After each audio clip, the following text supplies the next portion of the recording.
Hi, my name is Brian Bosch. I'm a level designer working on PlanetSide 2. PlanetSide 2 is an MMO FPS that's focused on the struggle between three unique empires vying for control over territory and resources on a distant alien world called Araxis. The first empire that we'll take a look at is the Terran Republic.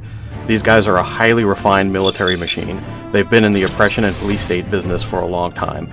You can tell by looking at their gear, it's got a very refined and well-polished appearance. For gameplay purposes, they fire very rapid-fire weapons and put a lot of damage downstream very quickly. The first rebel empire to break away from the Terran Republic is the New Conglomerate. These guys have a much more piecemeal and repurposed look to their gear. It's a lot more boxy. For gameplay purposes, they fire a little bit slower, but they hit a lot harder. And the second empire to break away from the Terran Republic are the Vanu Sovereignty. These guys actually found alien technology on the world of Araxis and have incorporated that into their arsenals. As such, they'll fire energy weapons and use a higher level of technology on their vehicles that the other two more conventional empires just don't have access to. Massive infantry combat. In PlanetSide, you are going to be faced in a bunch of different tactical situations, and to help you deal with that, we put together a bunch of different character classes for you to choose from. The first one we'll take a look at is the Infiltrator.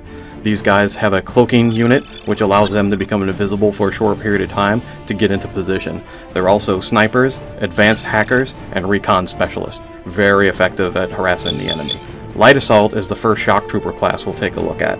These guys are very mobile. Even though they have medium armor and medium damage weapons, they make up for it by having a short duration jump pack, which allows them to get in really good tactical positions and flank the enemy. Heavy Assault is the main shock trooper of all three empires. These guys have a lot of armor and a lot of firepower. Their class-specific ability is a shield that can absorb a lot of damage for a short period of time. They also can engage in enemy vehicles and enemy infantry. The Engineer is the first support class that we'll take a look at. These guys can put down defensive deployables to really shore up a position for defense. They also supply ammunition and can repair vehicles and max units. The Combat Medic is the cornerstone of any good squad. These guys can single target heal very quickly, do a slower heal, but it's an AoE pulse, so it heals the entire squad, and they can also revive fallen teammates. But as a Combat Medic, they have a very effective weapon, so they're very much in the fight. The last class we'll take a look at is the Max Unit. It's an iconic from the first game. These guys have very heavy armor and very heavy weapons. The trade-off is they're a little less versatile. You cannot pilot aircraft with the Max Unit. Okay, we'll scroll through a little bit quickly here and take a look at some of the customizations we have in the game. As you can see, you can go anything from serious, more hardcore look, to something flat-out silly. The key point here is that we want you to customize the game and play it exactly the way you want to play. A huge-ass vehicle combat. Much like the massive infantry combat, you're going to find yourself in a bunch of different tactical situations, so we've built a bunch of vehicles to help you deal with those. To the right is the Flash. It's a one-person transport, very fast, very agile, and the larger one in the back is the Sunderer. That holds an entire squad and is designed to get your troops to the front line safely. Each empire will have its own specific tank that's unique to that empire, and these are the main battle tanks. You can see all three of them here. The main thing to note here is their unique appearance and also their unique characteristics. They're all tweaked different to give a gameplay specific to that empire. So fire a little faster, move a little slower, have a little more armor. The same thing runs true with our aircraft. Each empire has an empire-specific attack aircraft, and they're all modded a little different, have different weapon systems to give them a unique feel. Again, these aircraft are very versatile. They can attack air-to-air, also air-to-ground. We have a couple of common pool aircraft. The first one we'll look at is the one to the forefront. That's the Liberator. It's a gunship and bomber. And the one to the back, the giant back there, is the Galaxy. It's iconic from the first game. It holds 2 full squads of players and is also a mobile spawn point. And here's a quick run through of some of our vehicle customizations. Again, it's all about versatility. You can be something silly, you can get attachments for your vehicle, different skins, or be something a little more hardcore that allows you to blend into the environment like these desert camos you see on those 2 Vanguards. Limitless customization, well, obviously it's not really limitless, but it's pretty close. There are literally thousands of things you can adjust from your character's appearance to different gameplay mechanics. You can mod just about anything on your character. And the way we do that is as you play the game, you level up. And as you level up, you get certifications. And these certifications can be used to purchase all your different customizations. So if you want your gun to fire a little faster, you can mod that. If you want it to shoot a little further, you can mod that.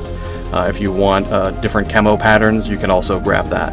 And we also have very deep progression and customization paths for your vehicles. So in this case, this guy's modifying his Lightning to make it turn a little better and have a higher end top speed. Unprecedented team play. Well, as you can imagine, the massive storm of chaos that's thousands of players fighting on the same continent, we wanted to give you some solid team tools to stay together as a cohesive unit. So we built a 10-man squad, which the squad leader can actually give assignments to his team to keep them on target. You can coordinate uniforms to be the elite Zebra squad here if that's what you want to do. 3 squads can form up to a platoon, so you can have up to 30 players on the same mission attacking the same target, all organized together. We also have a more permanent grouping. We call that outfits. In other MMOs it's called guilds. But it's a permanent group of friends that team up and take down the enemy together. Now beyond the game, we've worked really hard to incorporate a bunch of different features to sort of build an ecosystem to keep you connected with what's going on in the game without you actually having to be in the game. And the first thing we'll take a look at is our player website. It's got very deep stat tracking. You can really track just about anything on your character. Anything that you've ever done will be tracked here real time. So you can check how you perform with a weapon before and after you modded it. You can compare yourself to your friends or any other player in the game to see how well you're doing comparatively. One thing that is unique on our stat site that you won't see in other games is because we are a persistent world, you can actually go to the Planet Status tab and take a look at what's going on your home server at that time. You can see who's online, who owns what territory, and basically what's going on in the game. We'll also have a couple of apps coming out for iOS and Android devices. The app does just about everything the website does. It allows you to go in and really dig deep into the stats and do comparative analysis on anything you'd like to take a look at. But one thing it has that's unique that I really like is it has a voice modification in there, so you can actually dial into the VoIP that's built into the game and talk to your friends live through your phone. And I think that's really neat. Thanks for watching. Make sure to like us on Facebook, follow us on Twitter, and I'll see you on Arrest.